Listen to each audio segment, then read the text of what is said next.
നമസ്കാരം. കൈപ്പേശ്ശേരി കോയനമ്പൂരി.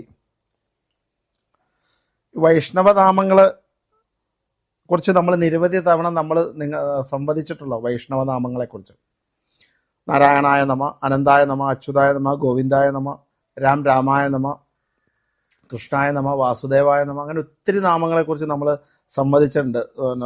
ധന്വന്തരമൂർത്തിയുടെ, നരസിംഹമൂർത്തിയുടെ ഒക്കെ ഏറ്റവും ശക്തമായി ജപിക്കാൻ പറ്റിയ വൈഷ്ണവനാമങ്ങളുടെ ഒരു വീഡിയോ ചെയ്യാമോ എന്ന് ചോദിച്ചു. എനിക്കറിയില്ല, എനിക്കറിയത്തില്ല. ഫോൺ വഴി മെസ്സേജായിട്ട് വന്നു. ഉറപ്പായിട്ടും ചെയ്യാമെന്ന് പറഞ്ഞു. ഏറ്റവും ശക്തമായി ജപിക്കാൻ പറ്റിയ വൈഷ്ണവനാമങ്ങൾ. കാരണം എല്ലാവർക്കും വിഷ്ണു സഹസ്രനാമം ജപിക്കാൻ അറിയില്ല. എല്ലാ ദിവസവും വിഷ്ണു സഹസ്രനാമം ജപിക്കാറില്ലാത്തവരുണ്ട്.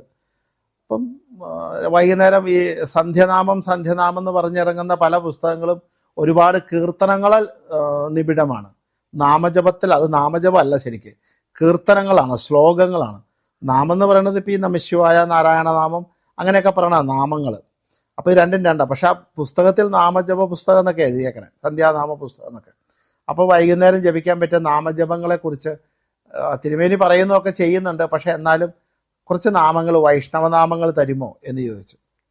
കാരണം ഈ ജനുവരി മാസം തൊട്ട് ഡിസംബർ മാസം വരെ ഒരുപാട് ഏകാദശികൾ വരുന്നുണ്ട്. വൈഷ്ണവ ദിവസങ്ങൾ, വിഷ്ണുവിനെ പ്രാർത്ഥിക്കേണ്ട പ്രത്യേക ദിനങ്ങൾ ഒരുപാട് വരണുണ്ട്.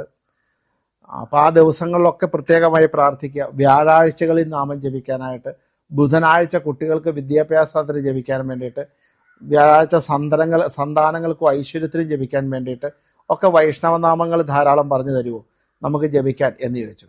നമുക്ക് വളരെ ശക്തമായി നിൽക്കുന്ന ഗുണങ്ങളെ പ്രദാനം ചെയ്യുന്ന 24 വൈഷ്ണവനാമങ്ങൾ, അതിനെക്കുറിച്ചാണ് ഞാൻ പറയുന്നത്.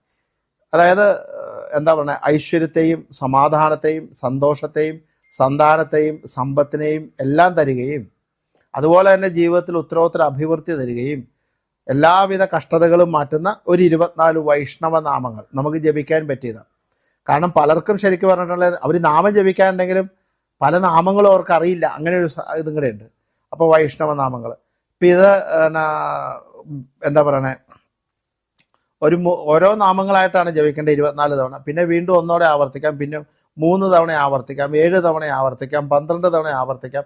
നമ്മുടെ സമയം പോലെ ചെയ്തോളൂ. രാവിലെ ജപിക്കാം, വൈകുന്നേരം ജപിക്കാം, നട്ടുച്ചയ്ക്കും ഓഫീസിൽ ഇരിക്കുമ്പോൾ ഒന്നും ജപിക്കാൻ നിൽക്കണ്ട. അത് നമ്മുടെ ഒരു ഈശ്വര ചൈതന്യം ഉൾക്കൊള്ളുന്ന സ്ഥലത്ത് വെച്ച് ജപിക്കാം. അതിനൊന്നും വിരോധമില്ല. ഓരോ നാമങ്ങളും ഞാൻ സ്ക്രീനിൽ എഴുതി കാണിക്കുന്നതാണ്.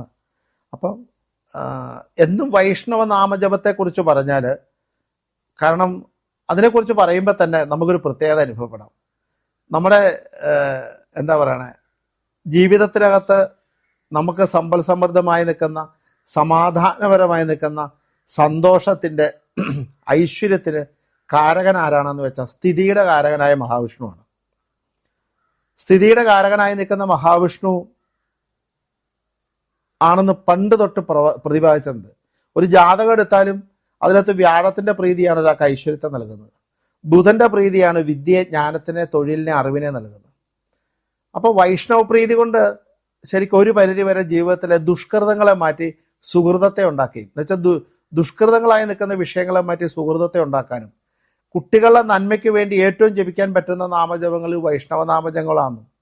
സമ്പൽ സമൃദ്ധിക്കും ഐശ്വര്യത്തിനും ഏറ്റവും കേമായി നിൽക്കുന്ന വൈഷ്ണവ നാമജപങ്ങളാണ്.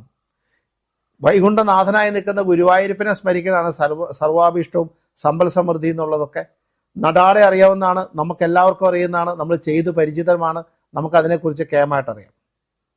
അപ്പോൾ അതുകൊണ്ട് തന്നെ വൈഷ്ണവ നാമജപത്തിനുള്ള പ്രത്യേകത എന്ന് പറഞ്ഞാൽ ഒട്ടും കുറവല്ല, ജീവിതത്തിൽ അഭിവൃദ്ധിക്ക് ഏറ്റവും കേമത്തമാണ്.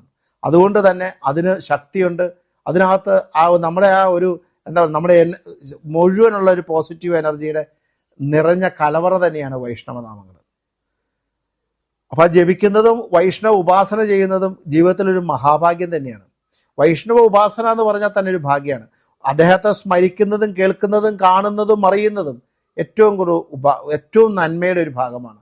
അതുകൊണ്ടൊക്കെ തന്നെയല്ലേ ഇപ്പോൾ ഈ ഭാഗവത യജ്ഞങ്ങളൊക്കെ ഇത്രയും വൻ വിജയങ്ങളായി മാറുന്ന ആ വൈഷ്ണവ സാന്നിധ്യം. അദ്ദേഹത്തെ വിളിക്കുമ്പോൾ തന്നെ അദ്ദേഹത്തിൻ്റെ ചൈതന്യം ആ മണ്ഡപങ്ങളിൽ വന്ന് ഉണ്ടാകുന്ന അനുഭവമാണ് ആ ഓരോ അമ്പലങ്ങളിലും ഈ ഭാഗവതത്തിൻ്റെയൊക്കെ വിജയത്തിലേക്ക് കിടക്കുന്നത്. അപ്പം അതുകൊണ്ട് വൈഷ്ണവനാമജപം എന്ന് പറയുന്നത് ഒരു ഭാഗ്യം, ജപിക്കാൻ പറ്റുന്ന ഒരു ഭാഗ്യം. ജപിപ്പിക്കില്ല, എന്തുകൊണ്ടാണെന്ന് വെച്ചാൽ നമുക്ക് കഷ്ടകാലം അനുഭവിക്കേണ്ട, ജപിപ്പിക്കില്ല.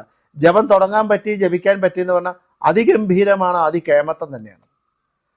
അതുകൊണ്ട് തന്നെ അതൊക്കെ ജപിക്കാൻ പറ്റുന്നൊരു ഭാഗ്യമാണെന്നാണ് ഞാൻ പറയുന്നത്. പറഞ്ഞു തരാൻ പറ്റുന്ന എനിക്ക് പോലും ഭാഗ്യമുണ്ട്. നിങ്ങൾക്ക് എഴുതിയെടുക്കാം, നിങ്ങൾക്ക് കേൾക്കാം. ഒന്ന് ശ്രദ്ധിച്ചോളൂ, 24 ഉരുവാണ്.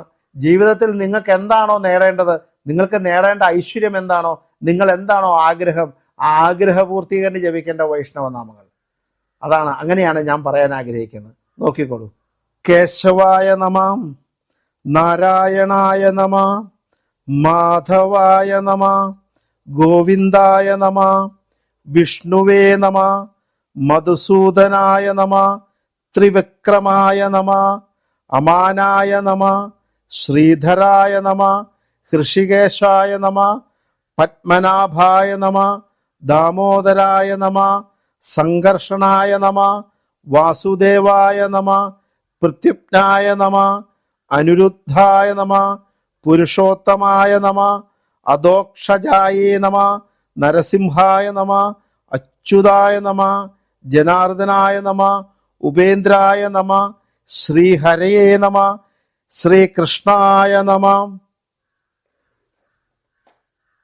ശ്രീകൃഷ്ണനിൽ അവസാനിക്കുകയാണ്. എല്ലാ അവതാരങ്ങളെയും ഉൾപ്പെടുത്തിയിട്ടുണ്ട്, എല്ലാ അവതാര ഭാഗങ്ങളെ ഉദ്ദേശിച്ചിട്ടുണ്ട്. 12 നാമങ്ങൾ വന്നിട്ടുണ്ട്, എല്ലാം കൂടെ ചേർന്നതാണ്. അതിഗംഭീരമാണ്, അതികേമാണ്. നിങ്ങൾക്കിത് ഒരാവർത്തി ജപിക്കാം, 2 ആവർത്തി ജപിക്കാം, 3 ആവർത്തി ജപിക്കാം. അങ്ങനെയൊന്നും ജപിക്കുന്ന അവനവൻ്റെ സമയം പോലെ. 3, 7, 11, 12, 21, 36, 44, 108 ഇതിലേത് വേണമെങ്കിലും എടുക്കാം. സമയമുണ്ടെങ്കിൽ 108 വരെ ജപിക്കാം. എല്ലാ ഭഗവാന്മാരുടെ അനുഗ്രഹം വന്നിട്ടുണ്ട്, എല്ലാ അവതാരങ്ങൾ വന്നിട്ടുണ്ട്.